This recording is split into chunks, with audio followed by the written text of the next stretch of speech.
Hello and welcome to Your Questions Answered with Father Gruner. I'm John Veneri.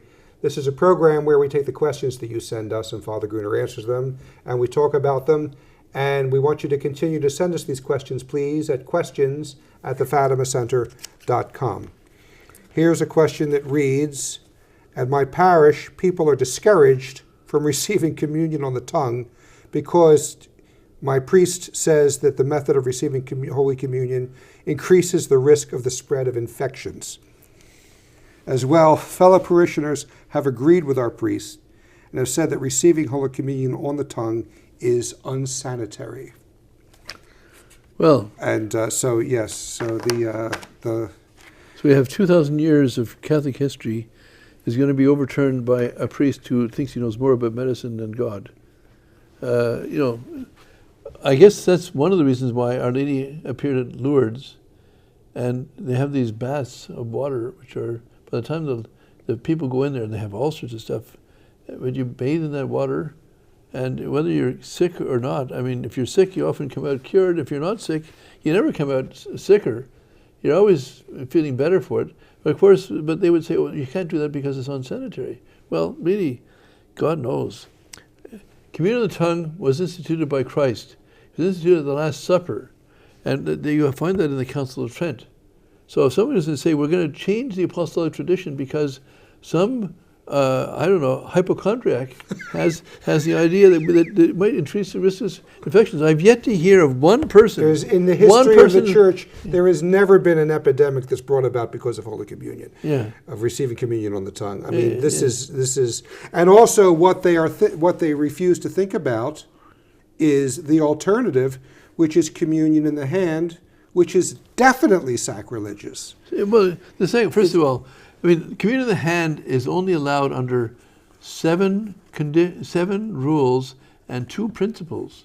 And I've yet to find anywhere in the Catholic Church, anywhere I've been, anytime I've looked, that they actually practice these. But the law of the Church is communion is on the tongue. That's what the law says, to this day. Yeah, and also, I mean, the Catechism, not the Catechism, the Council of Trent teaches infallibly that the smallest particle of the host is the body and blood, soul, and divinity of Jesus Christ. And that's why in the Mass that you celebrate, the Latin Tridentine Mass, the rubrics are quite strict about keeping, once the priest offers the sacrifice, and he keeps these two, his finger and his thumb together, and even when he opens the tabernacle or raises the chalice, because it's right in the rubrics that we will not risk any desecration of the Eucharist. And then there's the cleaning of the fingers, the cleaning of the chalice, the cleaning of the corporal, which has been done away with in the new Mass, as you know. You don't really need that anymore. I've been saying this Mass, trying to Mass for 37, almost 38 years now. So those rubrics that safeguarded the reverence that we owe to the Blessed Sacrament were built right into the Old Mass, and that's why one of the main reasons you don't give communion in the hand, because you put it in the hand, there's going to be crumbs, people walk away, and also the lay people's hands are not consecrated. And St. Thomas Aquinas says only that which is consecrated can touch that which is consecrated. Yeah.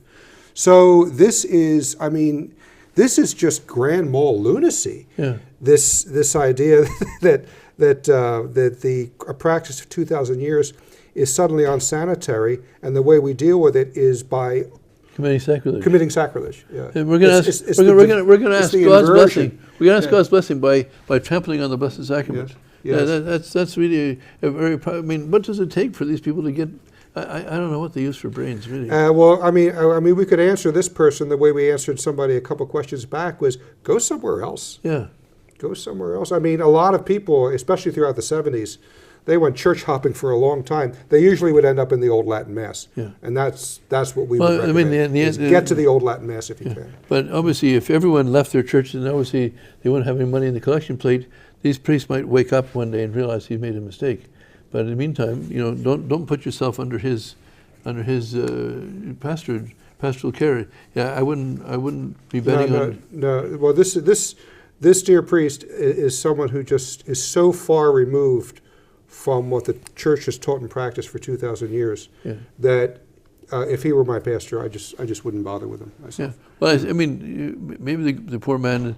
Maybe he could be talked to. He's had such a poor training. I mean, A lot of it's bad training. Yeah. They A lot of it is bad They training. don't even know anything about their dogma at all. But certainly, if they want to know more about why you should not receive communion in the hand, you've made tapes about it. I've written articles about it.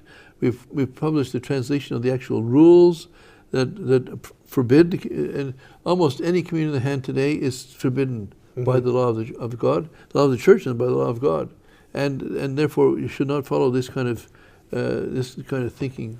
Anyway, what else can I say? Yes. Well, you know what it is the more this crisis in the church continues, and the more that the dear clergy themselves don't have the formation, to put it simply, the crazier it gets. Yeah.